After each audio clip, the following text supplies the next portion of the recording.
The Lord instructed Moses to tell the Israelites about his appointed festivals, which they were to proclaim as sacred assemblies.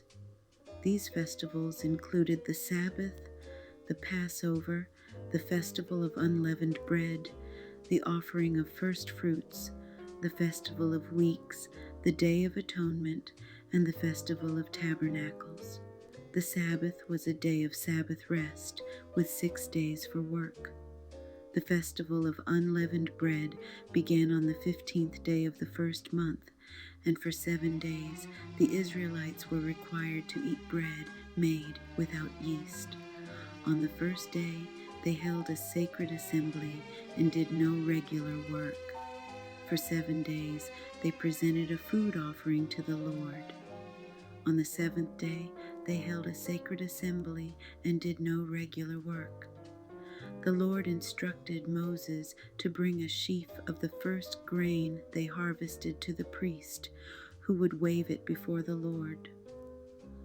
On the day of the wave, a lamb was sacrificed as a burnt offering to the Lord, along with its grain offering and drink offering.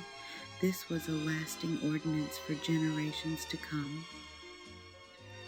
The Festival of Weeks began after the Sabbath, and from the day after the Sabbath, the Israelites were to present an offering of new grain to the Lord. They also brought 2 loaves made of 2/10 of an ephah of the finest flour baked with yeast, as a wave offering of first fruits. The priest would then wave the lambs before the Lord as a wave offering, and the bread of the first fruits as a sacred offering. The Lord instructed Moses to leave the harvest of their land for the poor and foreigners residing among them. He also instructed Moses to have a day of Sabbath rest, commemorated with trumpet blasts, and to present a food offering to the Lord.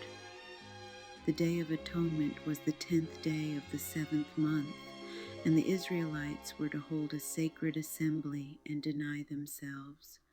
They were to do